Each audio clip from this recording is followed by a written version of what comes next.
Hi friends, Assalamu alaikum. Welcome to Sajisha Kitchen. இன்னைக்கு சேனல்ல நம்மளோட டெய்லி லைஃப் வேலைகளை கொஞ்சம் கூட கஷ்டமே இல்லாம எப்படி ஈஸியா செஞ்சு முடிக்கிறதுன்னு தான் பார்க்க போறோம். இந்த டிப்ஸ் எல்லாம் நீங்க தெரிஞ்சு வச்சிட்டீங்கன்னா இனிமே வீட்டு வேலை செய்யறது கஷ்டம்னே சொல்ல மாட்டீங்க. இந்த வீடியோ ரொம்பவே யூஸ்ஃபுல்லா இருக்கும். சோ வீடியோவை ஸ்கிப் பண்ணாம ஃபுல்லா பாருங்க. வாங்க இப்போ ஃபர்ஸ்ட் டிப்ஸ் என்னன்னு பார்க்கலாம். நீங்கள் தேங்காய் பால் எடுக்கும்போது அது நல்லா திக்காக வரணுன்னா இந்த சிம்பிள் டிப்ஸை ஃபாலோ பண்ணுங்கள். உங்களுக்கு ரொம்பவே திக்கான தேங்காய் பால் கிடைக்கும். ஒரு மிக்ஸி ஜாரில் தேவையான அளவு தேங்காய் பூ எடுத்துக்கலாம். இப்போ இது கூடவே எப்பவும் போல் நம்ம நார்மல் தண்ணி ஆட் பண்ணுறதுக்கு பதிலாக கொஞ்சம் சூடாக வெதுன்னு இருக்கிற மாதிரி சுடு தண்ணி ஆட் பண்ணிக்கலாம். ரொம்ப சூடாக நீங்கள் தண்ணி ஆட் பண்ணக்கூடாது. கைவிட்டால் கை பொறுக்கிற அளவுக்கு சூடு இருந்தால் மட்டும் போதும். இதுக்கப்புறம் நீங்கள் எப்பவும் போல் தேங்காய் பால் அரைச்சி எடுத்துக்கலாம். பாருங்கள், நான் இப்போது மிக்சியில் நல்லா அரைச்சி எடுத்துக்கிட்டேன். இப்போ நான் இதை உங்களுக்கு ஒரு ஃபில்டர் வச்சு வடிகட்டி காமிக்கிறேன். நம்மளோட தேங்காய் பால் எந்த அளவுக்கு திக்காக இருக்குன்னு உங்களுக்கே பார்க்கும்போதே நல்லா தெரியும். நீங்கள் நார்மல் தண்ணி ஊற்றி அரைக்கிறத விட இந்த மாதிரி வெதுப்பான சூட்டில் தண்ணி ஊற்றி தேங்காய் பால் அரைக்கும் போது அந்த தேங்காவும் சீக்கிரமாக அரைப்பட்டுரும். உங்களுக்கும் ரொம்பவே திக்கான தேங்காய் பால் கிடைக்கும். இந்த டிப்ஸை ஃபாலோ பண்ணிங்கன்னா உங்களோட டைமும் சூப்பராக சேவ் ஆகும். ட்ரை பண்ணி பாருங்கள். இப்போது செகண்ட் டிப்ஸ் பார்க்கலாம். நம்மளோட சப்ஸ்கிரைபர் எண்ணெய் ஊற்றி வச்சுருக்க பாத்திரத்தெல்லாம் எப்படி ஈஸியாக க்ளீன் பண்ணுறதுன்னு கேட்டிருந்தாங்க. அவங்களுக்காக தான் இந்த டிப்ஸ். எண்ணெய் பிசுக்க க்ளீன் பண்ணுறதுக்கு நம்ம வீட்டில் இருக்க ஒரு பொருள் தான் யூஸ் பண்ண போகிறோம். அது என்னன்னு பார்த்தீங்கன்னா கடலை மாவு தான். இப்போது இந்த கிண்ணத்துக்குள்ளே நான் கொஞ்சமாக கடலை மாவை எல்லா இடத்துலையும் தூவி விட்டுட்டு அதுக்கப்புறமா இந்த மாதிரி கை வச்சே தான் தேய்ச்சி விட போகிறேன். இந்த மாதிரி நம்ம எண்ணெய் மேலே மாவு தூவி விடும்போது என்ன ஆகும்னா அந்த எண்ணெய் எல்லாத்தையும் அந்த மாவு நல்லாவே அப்சர்வ் பண்ணிடும். பாருங்கள், நம்மளோட மாவு எல்லா எண்ணெயும் நல்லாவே அப்சர்வ் பண்ணிருச்சு. ஸோ நம்மளோட பாத்திரத்துலேயும் எந்த எண்ணெய் பிசுக்கும் இருக்காது. நீங்கள் கடலை மாவுக்கு பதிலாக கோதுமை மாவு, அரிசி மாவு கூட யூஸ் பண்ணிக்கலாம். மாவை உள் சைடு வெளி சைடுன்னு எல்லா இடத்துலையும் இந்த மாதிரி நல்லா தேய்ச்சி விடுங்க. அப்போ தான் அந்த பாத்திரத்தில் இருக்க எண்ணெய் பிசுக்கு எல்லாமே கம்ப்ளீட்டாக ரிமூவ் ஆகும். கடலை மாவு வச்சு தேய்ச்சி முடித்ததுக்கப்புறமா இதை நார்மல் தண்ணியில் சும்மா ஒரு வாட்டி வாஷ் பண்ணி எடுத்துக்கலாம். வாஷ் பண்ணினதுக்கப்புறம் பார்த்தீங்கன்னா இந்த பாத்திரத்தில் எந்த விதமான எண்ணெய் பிசுக்கும் இல்லாமல் ரொம்பவே க்ளீனாக இருக்குது. இப்போது இந்த எண்ணெய் ஊற்றி வைக்கிற பாத்திரத்தை நம்ம எப்பவும் போல் நார்மலாக டிஷ்வாஷ் லிக்விட் தொட்டு ஒரு வாட்டி வாஷ் பண்ணினாவே போதும். பாருங்கள், இப்போ நான் டிஷ்வாஷ் லிக்விட் வச்சு தேய்ச்சி விட்டதுக்கப்புறமா தண்ணியில் ஒரு வாட்டி வாஷ் பண்ணிட்டு வந்து காமிக்கிறேன். வாஷ் பண்ணினதுக்கப்புறம் பார்த்தீங்கன்னா நம்மளோட பாத்திரத்தில் எந்த விதமான எண்ணெய் பிசுக்கோ ஸ்மெல்லோ இல்லாமல் ரொம்பவே க்ளீனாக இருக்குது. இதில் தான் நம்ம எண்ணெய் ஊற்றி வச்சுருந்தோன்னு சொன்னால் கூட யாரும் நம்ப மாட்டாங்க. நீங்களும் இந்த மெத்தடை ட்ரை பண்ணி பாருங்கள். இப்போது அடுத்த டிப்ஸ் பார்க்கலாம். இப்போ மழை நேரங்கிறதுனால இந்த மாதிரி தீப்பெட்டி குச்சிலாம் பார்த்திங்கன்னா ரொம்ப சீக்கிரத்துலேயே நமுத்து போயிடும். எத்தனை வாட்டி பற்ற வச்சாலும் நெருப்பு வரவே வராது. ஸோ அந்த மாதிரி ஆகாமல் இருக்கிறதுக்கு ரொம்பவே சிம்பிளாக இந்த டிப்ஸை ஃபாலோ பண்ணுங்கள். நீங்கள் வச்சுருக்க தீப்பெட்டி டப்பாவோட சைஸுக்கு ஏற்ற மாதிரி ஒரு சாக் பீஸை கட் பண்ணி எடுத்துக்கோங்க. அதை நீங்கள் தீப்பெட்டி டப்பாவில் போட்டு வச்சிட்டிங்கன்னா போதும். எல்லா மாய்ஸ்சரையும் அந்த சாக் பீஸ் வந்து நல்லா அப்சர்வ் பண்ணிவிடும். ஸோ உங்களோட தீப்பெட்டி குச்சி எப்போவுமே நமுத்து போகாது. அதே மாதிரி எப்போவுமே நீங்கள் தீப்பெட்டியை ஓப்பன் ஸ்பேஸில் வைக்கக்கூடாது. இந்த மாதிரி ஒரு ஏர்டைட்டான டப்பாவில் போட்டு தீப்பெட்டியை ஸ்டோர் பண்ணி வைங்க. இந்த மழை காலத்தில் இந்த டிப்ஸ் ரொம்பவே எஃபெக்டிவாக இருக்கும். ட்ரை பண்ணி பாருங்கள். இப்போது அடுத்த டிப்ஸ் பார்க்கலாம். எப்போவுமே சமையலுக்கு தூள் உப்பு யூஸ் பண்ணுறதை விட இந்த மாதிரி கல்லுப்பு யூஸ் பண்ணுங்கள். அதுதான் ரொம்பவே ஹெல்த்தி. பட் நிறைய பேருக்கு பார்த்தீங்கன்னா கல்லுப்பு போடும்போது அளவு தெரியாது, தூள் உப்புனா கரெக்டாக தெரியும். ஸோ இந்த கல்லுப்பை நம்ம எப்படி வீட்டிலையே பவுடர் பண்ணுறதுன்னா இப்போ பார்க்கலாம். நிறைய பேர் பார்த்தீங்கன்னா கல்லுப்பை டைரெக்டாக மிக்சியில் போட்டு பவுடர் பண்ணி யூஸ் பண்ணுவாங்க. பட் நீங்கள் அந்த மாதிரி செய்யும்போது என்ன ஆகும்னா அந்த தூள் வந்து கட்டியாக போயிடும். அந்த மாதிரி ஆகாமல் இருக்கிறதுக்கு எப்போவுமே நீங்கள் கல்லுப்பை பவுடர் பண்ணுறதுக்கு முன்னாடி இந்த மாதிரி ஒரு பேனில் போட்டு ஒரு 2 to 3 minutes லோ ஹீட்டில் அந்த உப்பில் லைட்டாக ஹீட் ஏறுற வரைக்கும் ரோஸ்ட் பண்ணிக்கிட்டிங்கன்னா போதும். அதுக்கப்புறம் நீங்கள் அடுப்பை ஆஃப் பண்ணிவிடுங்க. அதுக்கப்புறம் அந்த கல்லுப்பை மிக்ஸி ஜாருக்கு ட்ரான்ஸ்ஃபர் பண்ணிவிட்டு ஒரு 2 சுற்று மட்டும் ஓட விட்டு எடுத்துட்டிங்கன்னா போதும். ரொம்பவே ஃபைனான தூள் உப்பு கிடச்சிரும். இந்த உப்பை நம்ம ஆல்ரெடி வறுத்து அரைச்சதுனால இதில் எந்த கட்டியும் விழுகாது. உங்களுக்கு பார்க்கும்போதே நல்லா தெரியும்னு நினைக்கிறேன். நம்மளோட உப்பு நல்லா ஃப்ரீ ஃப்ளோயிங்காக தான் இருக்குது.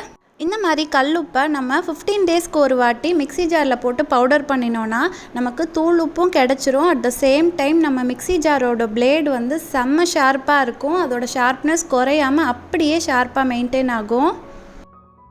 பட் இந்த தூள் உப்பை நம்ம சமையலுக்கு யூஸ் பண்ணும்போது தெரியாமல் ஏதாவது மாய்ஸ்சர் வரத்துக்கு சான்சஸ் இருக்குது. அந்த மாதிரி ஆகாமல் இருக்கிறதுக்கு இந்த மாதிரி தேங்காயோட ஓடை நல்லா வாஷ் பண்ணி காய வச்சு எடுத்துக்கோங்க. அதை நம்ம தூள் உப்புக்கு இடையில வச்சுட்டோன்னா போதும். அந்த உப்பில் எந்த மாய்ஸ்சரும் இல்லாமல் எப்போவுமே கட்டிப்படாமல் இருக்கும். இப்போது 5th டிப்ஸ் பார்க்கலாம். எப்போவுமே நமக்கு இந்த மாதிரி ஊசியில் நூல் கோர்க்கிறது கொஞ்சம் கஷ்டமான வேலைன்னே சொல்லலாம். மெயினாக வயசானவங்களுக்கு அது ரொம்பவே கஷ்டமாக இருக்கும். இனிமேல் யாரும் கஷ்டப்பட வேண்டாம். ரொம்பவே சிம்பிளாக இந்த டிப்ஸை ட்ரை பண்ணி பாருங்கள். 1 செகண்டில் ஊசியில் நூல் கோர்த்துருவீங்க. இந்த மாதிரி உங்கள் வீட்டில் இருக்க நெயில் பாலிஷ் எடுத்துக்கோங்க. இந்த நெயில் பாலிஷை நீங்கள் நூலோட எண்டில் நல்லா அப்ளை பண்ணி விட்டுருங்க. அப்ளை பண்ணி விட்டதுக்கப்புறமா அந்த நூலை ஒரு 1 மினிட் அப்படியே காய விட்டுருங்க. பாருங்கள், நம்மளோட நூல் இப்போது நல்லா காஞ்சிருச்சு. காஞ்சதுனால அந்த நூலோட எண்டு பார்த்திங்கன்னா நல்லாவே ஸ்டிஃபாக மாறிடுச்சு. இப்போது இந்த நூலை நீங்கள் ஊசியில் விடும்போது ரொம்பவே ஈஸியாக அந்த நூல் ஊசியோட ஹெட்டுக்குள்ளே போயிடும். உங்களுக்கு பார்க்கும்போதே தெரியும்னு நினைக்கிறேன் எந்த அளவுக்கு ஈஸியாக இருக்குன்னு. நீங்களும் இதை ட்ரை பண்ணி பாருங்கள். இப்போது அடுத்த டிப்ஸ் பார்க்கலாம். இப்போ பார்த்தீங்கன்னா இந்த அழுக்கான மிக்சியை நம்ம ஒரே நிமிஷத்தில் வீட்டில் இருக்க ஒரே பொருளை வச்சு புதுசு மாதிரி க்ளீன் பண்ண போகிறோம். க்ளீன் பண்ணுறதுக்காக நான் இன்றைக்கி கோல்கேட் பேஸ்ட்டு தான் எடுத்திருக்கேன். நீங்கள் எந்த பிராண்ட் பேஸ்ட் எடுத்துக்கிட்டாலும் ஓகே தான். இந்த மாதிரி ரொம்பவே கம்மியான பேஸ்ட் எடுத்துக்கோங்க. இப்போ இந்த பேஸ்ட்டு கூட நம்ம கொஞ்சமாக தண்ணி ஆட் பண்ணி அதை ஒரு லிக்விட் மாதிரி நல்லா மிக்ஸ் பண்ணிக்கலாம். பாருங்கள், ரொம்பவே எஃபெக்டிவான க்ளீனிங் சொல்யூஷன் ரெடி ஆயிடுச்சு. இப்போது உங்கள் வீட்டில் இருக்க ஒரு பழைய ப்ரஷ் எடுத்துக்கோங்க. அந்த ப்ரஷ்ஷை வச்சு நீங்கள் இந்த சொல்யூஷனை தொட்டு உங்கள் மிக்ஸி ஜார் ஃபுல்லாக இந்த மாதிரி நல்லா ரப் பண்ணிகிட்டே வாங்க. ஒரு இடம் கூட விடாமல் எல்லா இடத்துலையும் நல்லா ரப் பண்ணி விடுங்க. மேக்ஸிமம் மிக்சியில் பார்த்திங்கன்னா நம்ம அரைக்கிற ஃபுட் ஐட்டம் சிந்துறதுனால அங்கங்கே கரை ஒட்டிக்கிட்டு இருக்கும். நம்ம ரெடி பண்ணினா இந்த பேஸ்ட் சொல்யூஷன் எல்லா விதமான கரையையும் ரொம்பவே ஈஸியாக ரிமூவ் பண்ணிடும். மிக்ஸி ஃபுல்லாக பேஸ்ட்டை வச்சு ரப் பண்ணதுக்கப்புறமா இந்த மாதிரி ஒரு ஈரத்துணி எடுத்துக்கோங்க. இந்த ஈரத்துணியை வச்சு நீங்கள் மிக்ஸியை ஒரு வாட்டி ஃபுல்லாக நல்லா தொடச்சி விட்டுருங்க. அப்போ தான் அந்த பேஸ்ட் சொல்யூஷன் எல்லாமே ரிமூவ் ஆகி வரும். நம்ம டூத் ப்ரஷ் யூஸ் பண்ணினதுனால மிக்ஸி இடுக்கில் இருக்க அழுக்கு கூட ரொம்பவே ஈஸியாக நமக்கு இப்போது க்ளீன் ஆயிடுச்சு. நம்ம மிக்ஸியோட கேபிளையும் இந்த மாதிரி ஈரத்துணி வச்சு தொடச்சி விட்டுட்டோன்னா அந்த கேபிளில் ஏதாவது அழுக்கு ஒட்டிகிட்டு இருந்தால் கூட அதுவும் ஈஸியாக ரிமூவ் ஆகிடும். ஈரத்துணி வச்சு தொடச்சதுக்கப்புறமா இந்த மாதிரி ஒரு ட்ரையான துணியை வச்சு திரும்பவும் மிக்ஸியை தொடச்சி விட்டுட்டிங்கன்னா போதும். உங்களோட மிக்ஸி புதுசு மாதிரி ரொம்பவே க்ளீனாக மாறிடும். க்ளீன் பண்ணுறதுக்கு உங்களுக்கு ரொம்ப நேரம்லாம் கூட எடுக்காது. ரொம்பவே சீக்கிரத்தில் க்ளீன் பண்ணிவிடுவீங்க. க்ளீன் பண்ணினதுக்கப்புறமா பாருங்கள், நம்மளோட மிக்ஸியில் எந்த கரையும் இல்லாமல் பார்க்குறதுக்கே புதுசு மாதிரி ரொம்பவே ஷைனிங்காக இருக்குது. 15 நாளைக்கு ஒரு வாட்டி இந்த மாதிரி உங்கள் ஃப்ரீ டைமில் நீங்கள் மிக்ஸியை க்ளீன் பண்ணி வச்சிட்டிங்கன்னா அது எப்போவுமே புதுசு மாதிரி மெயின்டைன் ஆகும். இப்போது அடுத்த டிப்ஸ் பார்க்கலாம். லேடிஸ் எல்லாருக்குமே மருதாணி வச்சுக்கிறதுனா ரொம்பவே பிடிக்கும். பட் நம்மளால் ஒரே நேரத்தில் 2 கையிலையும் வைக்க முடியாது. ஃபஸ்ட்டு ஒரு கையில் வச்சுட்டு அதுக்கப்புறமா அதை வாஷ் பண்ணினதுக்கப்புறம் தான் நம்மளால் இன்னொரு கையில் வைக்க முடியும். இன்றைக்கி நம்ம ரொம்பவே சிம்பிளாக யாரோட ஹெல்ப்பும் இல்லாமல் ஒரே நேரத்தில் 2 கையிலையும் எப்படி ஈஸியாக மருதாணி வைக்கிறதுன்னு தான் பார்க்க போகிறோம். மருதாணி அரைக்கும்போது அதை எப்போவுமே ரொம்பவும் தண்ணியாகவும் இல்லாமல் ரொம்ப கெட்டியாகவும் இல்லாமல் இந்த மாதிரி நார்மல் கன்சிஸ்டன்சியில் அரைச்சிக்கோங்க. அதுக்கப்புறமா எப்போவுமே நீங்கள் மருதாணி வைக்கும்போது ஒரு விரல் மட்டும் யூஸ் பண்ணி வைக்க கற்றுக்கோங்க.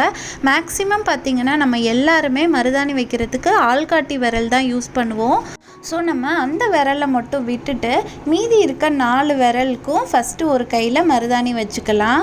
நான் இன்றைக்கி லெஃப்ட் ஹேண்டில் தான் ஃபஸ்ட்டு மருதாணி வச்சேன்.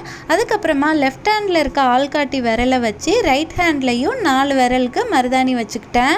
இந்த மாதிரி ஒரு விரல் மட்டும் யூஸ் பண்ணி மருதாணி வைக்கிறது கஷ்டம்லாம் நினைக்காதீங்க.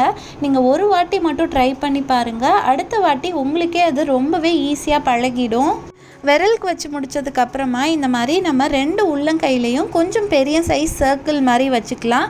நீங்கள் வேணும்னா ஏதாவது டிசைன் கூட வச்சுக்கலாம். பாருங்கள், நான் இப்போது ஒரு உள்ளங்கையில் மருதாணி வச்சு முடிச்சிட்டேன். இப்போது ஆள்காட்டி விரலை யூஸ் பண்ணி இன்னொரு உள்ளங்கையிலையும் இதே மாதிரி ரவுண்ட் டிசைன் வச்சுக்க போகிறேன். உள்ளங்கையில் வச்சு முடித்ததுக்கப்புறமா இப்போ நம்ம லெஃப்ட் சைடு இருக்க ஆள்காட்டி விரலில் மருதாணி வச்சுக்கலாம்.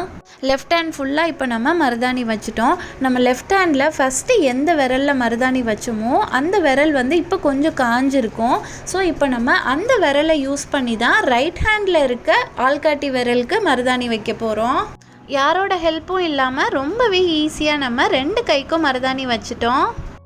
நீங்களும் மருதாணி வைக்கும்போது இந்த மாதிரி ட்ரை பண்ணி பாருங்கள், ரொம்பவே ஈஸியாக இருக்கும். இப்போது அடுத்த டிப்ஸ் பார்க்கலாம். நான் இன்றைக்கி அடுப்பே யூஸ் பண்ணாமல் இந்த ஒரே ஒரு பேக்கெட் பிஸ்கெட்டை வச்சு இன்ஸ்டண்ட்டாக ஒரு ஸ்வீட் ரெசிபி தான் செய்ய போகிறேன். நான் ஃப்ளேவருக்காக க்ரீம் பிஸ்கெட் எடுத்திருக்கேன். உங்களுக்கு க்ரீம் பிஸ்கெட் வேண்டான்னா நார்மல் பிஸ்கெட் கூட எடுத்துக்கலாம். இப்போது பிஸ்கெட்டையும் க்ரீமையும் இந்த மாதிரி தனித்தனி கிண்ணத்தில் எடுத்து வச்சுக்கோங்க. நான் இன்றைக்கி chocolate and strawberry flavour biscuit use பண்ணியிருக்கேன். நீங்கள் உங்களுக்கு பிடிச்ச மாதிரி வேறு எந்த ஃப்ளேவர் பிஸ்கெட் வேணாலும் யூஸ் பண்ணிக்கலாம். பிஸ்கெட்டையும் க்ரீமையும் தனித்தனியாக பிரித்ததுக்கப்புறமா இந்த பிஸ்கெட்டை நம்ம ஒரு மிக்ஸி ஜாரில் போட்டு நல்லா நைஸாக பவுடர் பண்ணி எடுத்துக்கலாம். நீங்கள் எக்ஸ்ட்ராவாக ஸ்வீட்னஸ் கூட எதுவும் ஆட் பண்ண வேண்டாம். அந்த பிஸ்கெட்டில் இருக்க ஸ்வீட்னஸே நமக்கு போதுமானதாக இருக்கும். இப்போ பாருங்கள், நம்ம பிஸ்கெட்டை நல்லா பவுடர் பண்ணி எடுத்ததுக்கப்புறமா அதை இன்னொரு கிண்ணத்துக்கு ட்ரான்ஸ்ஃபர் பண்ணிக்கோங்க. இப்போ பவுடர் பண்ணின பிஸ்கெட்டில் கொஞ்சமாக பால் ஆட் பண்ணிவிட்டு நம்ம அதை ஒரு சப்பாத்தி மாவு பதத்துக்கு கரெக்டாக பிசைஞ்சு வச்சிடலாம். நீங்கள் மிக்ஸ் பண்ணும்போது பிஸ்கெட் எதுவுமே கிண்ணத்தில் ஒட்டக்கூடாது. இந்த மாதிரி உருண்டுட்டு வரணும், அதுதான் கரெக்டான ஸ்டேஜ். இப்போ நம்ம இந்த க்ரீமையும் மிக்ஸ் பண்ணிக்கலாம். பட் நம்ம க்ரீமில் எதுவுமே ஆட் பண்ண வேண்டாம். சும்மா நம்ம கையில் போட்டு நல்லா பிசைஞ்சு உருட்டினாவே போதும். அது இந்த மாதிரி பாத்திரத்தில் ஒட்டாமல் நல்லாவே உருண்டுட்டு வந்துடும். பாருங்கள், க்ரீம் வந்து பாத்திரத்துலேயும் கொஞ்சம் கூட ஒட்டவே இல்லை, நம்மளோட கையிலையும் கொஞ்சம் கூட ஒட்டலை. இப்போ நான் வந்து இந்த ஆடி எக்கோ பேக்கோட குக்கிங் அண்ட் பேக்கிங் ஷீட்டை வச்சு தான் ஸ்வீட் ரெடி பண்ண போகிறேன். இந்த ஷீட்டில் பார்த்தீங்கன்னா எந்த கெமிக்கல்ஸும் கிடையாது, 100% ஆர்கானிக் ஆனது. அதே மாதிரி இந்த ஷீட் வந்து நான்ஸ்டிக்குங்கிறதுனால நீங்கள் யூஸ் பண்ணுற பாத்திரம் இல்லை பொருளில் உங்கள் ஃபுட் ஐட்டம்ஸ் ஒட்டவே ஒட்டாது. யூஸ் பண்ணினதுக்கப்புறமா இந்த ஷீட்டை நீங்கள் தூக்கி போட வேண்டாம். திரும்பவும் ஒரு 8 to 10 டைம்ஸ் வரைக்கும் கூட ரீயூஸ் பண்ணிக்கலாம். நான் வந்து ஸ்வீட் செய்கிறதுக்காக இந்த மாதிரி 2 ஷீட் கிழிச்சு வச்சுருக்கேன். இப்போது ஒரு ஷீட் மேலே நம்ம அந்த சாக்லேட் டோ வச்சுக்கலாம். இப்போ டோ மேலே இன்னொரு ஷீட்டை வச்சு நம்ம ரோலர் பின்னை வச்சு தேய்ச்சி விட்டுக்கலாம். இந்த டோவை நம்ம டைரெக்டாக கட்டிங் போர்டில் வச்சு ரோல் பண்ணும்போது என்ன ஆகுனா, அந்த டோ வந்து கட்டிங் போர்ட்லேயும் ஒட்டிக்கும். அதுக்கப்புறமா நமக்கு எடுக்கிறதுக்கும் கொஞ்சம் கஷ்டமாகவே இருக்கும். நம்ம இன்றைக்கி ஆடி எக்கோ பேக்கோட குக்கிங் ஷீட் யூஸ் பண்ணினதுனால அந்த பேப்பரில் பாருங்கள் கொஞ்சம் கூட அந்த டோ ஒட்டவே இல்லை. இப்போ இதுக்கு மேலே நம்ம ரெடி பண்ணி வச்சுருந்த ஸ்ட்ராபெரி க்ரீம் டோ வச்சுட்டு அதுக்கு மேலே குக்கிங் ஷீட்டை வச்சு ஒரு வாட்டி திரும்பவும் ரோல் பண்ணிக்கலாம். 2 டோவையும் வச்சு ரோல் பண்ணினதுக்கப்புறமா இப்போ நம்ம மேலே இருக்க ஷீட்டை மட்டும் எடுத்துட்டு இந்த மாதிரி கீழே இருக்க ஷீட்டை வச்சே நம்ம டோவை ரோல் பண்ணிக்கிட்டே வந்தோன்னா அந்த டோ வந்து இந்த மாதிரி நல்லா ரோல் ஆகிக்கிட்டே வரும். கொஞ்சம் கூட அந்த ஷீட்லேயும் ஒட்டாது, உங்கள் கையிலையும் ஒட்டாது. இப்போ ஒரு கத்தி வச்சு இதை நீங்கள் சின்ன சின்ன பீஸாக கட் பண்ணிட்டீங்கன்னா போதும், இன்ஸ்டண்ட்டான பிஸ்கெட் ஸ்வீட் ரெடி ஆயிரும். இந்த ஸ்வீட்டை நீங்கள் சாப்பிடும்போது பார்த்தீங்கன்னா சாக்லேட் ஃப்ளேவரும் ஸ்ட்ராபெரி ஃப்ளேவரும் மிக்ஸ் ஆகி இருக்கும். ஸோ உங்களுக்கு ரொம்பவே டேஸ்டியாக இருக்கும். இன்ஸ்டண்ட்டாக செய்யக்கூடிய இந்த ஸ்வீட்டை நீங்கள் தீபாவளிக்கு ட்ரை பண்ணி பாருங்கள். உங்களுக்கும் இந்த ஆடி எக்கோ பேக்கோட குக்கிங் அண்ட் பேக்கிங் ஷீட் வேணும்னா அதோட லிங்க் நான் உங்களுக்கு டிஸ்கிரிப்ஷனில் கொடுக்குறேன். நீங்களும் வாங்கி யூஸ் பண்ணி பாருங்கள். நான் இன்றைக்கி யூஸ் பண்ணின பேக்கிங் ஷீட்டை லைட்டாக தண்ணி வச்சு தொடச்சி காய வச்சுட்டு இந்த மாதிரி ஒரு ஏர்டைட்டான டப்பாவில் போட்டு ஸ்டோர் பண்ணி வச்சுக்கிட்டேன் நெக்ஸ்ட் டைம் யூஸ் பண்ணுறதுக்காக. நான் இன்றைக்கி சொன்ன டிப்ஸில் ஏதாவது ஒன்றாவது உங்களுக்கு ரொம்பவே யூஸ்ஃபுல்லாக இருந்திருக்கும்னு நினைக்கிறேன். இந்த வீடியோ உங்களுக்கு பிடிச்சிருந்தா வீடியோவை லைக் பண்ணுங்கள், உங்கள் ஃப்ரெண்ட்ஸ் அண்ட் ஃபேமிலி மெம்பர்ஸ்க்கும் ஷேர் பண்ணுங்கள். மறக்காமல் சஜிஷா கிச்சனுக்கும் சப்ஸ்கிரைப் பண்ணிவிடுங்க. அப்போ தான் நான் போடுற புது வீடியோஸோட நோட்டிஃபிகேஷன் உடனே உங்களுக்கு வரும். இதே மாதிரி நிறைய kitchen tips, home tips and reuse ideas videos நம்மளோட சேனலில் இருக்குது. அதோட லிங்க் நான் உங்களுக்கு டிஸ்கிரிப்ஷனில் தரேன். உங்களுக்கு டைம் இருந்தால் அதையும் பார்த்து என்ஜாய் பண்ணுங்கள். இன்னும் வேறு என்னெல்லாம் டிப்ஸ் வேணுங்கிறதையும் எனக்கு கமெண்ட்ஸில் சொல்லுங்கள். நான் நெக்ஸ்ட் வீடியோவில் அப்லோட் பண்ணுறேன். Thank you all so much for watching. அடுத்து ஒரு சூப்பர்பான வீடியோவில் மீட் பண்ணலாம். Until then, Assalamu alaikum.